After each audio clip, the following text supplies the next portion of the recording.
رمضان آ رہا ہے تو میں تھوڑی سی تفصیل بتا دوں.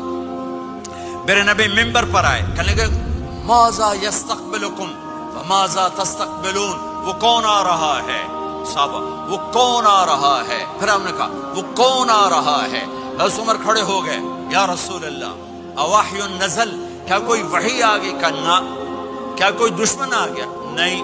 تو پھر کون آ رہا ہے؟ آپ نے کہا رمضان آ رہا ہے، رمضان آ رہا ہے.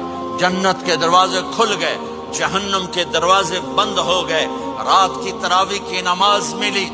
آپ کا رمضان آج کل بڑا اوکھا ہوگا لیکن اجر بھی بڑا ہوگا. میں نے ایک دن پہلے واپسی رکھی بھی 18 گھنٹے کون ہی تھے بھوکا رہے.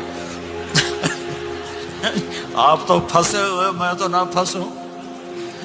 تو اس کا اجر بھی اس کے مطابق ہوگا، اجر بھی اس کے مطابق ہوگا.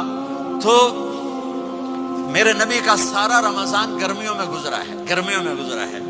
اور آپ نے 3 دن تراویح کی نماز پڑھائی. پہلے کسی امت پہ تراویح نہیں آئی، ہماری امت اس امت پہ تراویح کی نماز آئی. پہلی امت کا روزہ مشکل تو ہمیں ایک آسانی ملی، قیس بن سریمہ. پہلی امت کا روزہ 24 گھنٹے 24 گھنٹے 24 گھنٹے. جب ہمارے اوپر رمضان آیا 24 گھنٹے. پہلا روزہ، دوسرا روزہ. قیس بن سریمہ ایک صحابی ہیں، اونٹ چرانے والے. اگلا روزہ کیسے شروع ہوتا تھا؟ سورج ڈوبنے کے بعد آنکھ لگ گئی، روزہ شروع ہو گیا، روزہ شروع ہو گیا. جب تک جاگ رہے ہو کھاتے رہو، آنکھ لگی روزہ شروع ہو. یہ گھر آئے، کہنے لگے بیوی سے کوئی افطاری ہے؟ کہنے لگے ویلے بیٹھے ہیں، کیسے کوئی نہیں.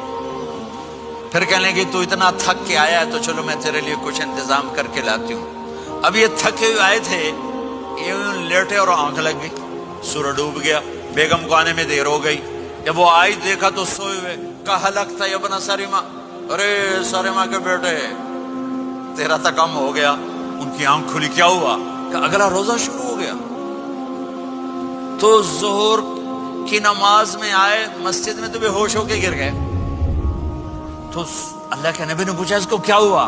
کہ یا رسول اللہ یہ سحری کے بغیر روزہ شروع کر دیا. تو میرے نبی کا دل ایک دم مٹھی میں آیا. تو میرے اللہ نے قرآن اتارا، چل میرے حبیب آپ کو رنجیدہ نہیں دیکھ سکتا، آپ کی امت کو اجازت ہے سحری تک کھاؤ، کلوا واشربوا حتی یتبین لکم الخیط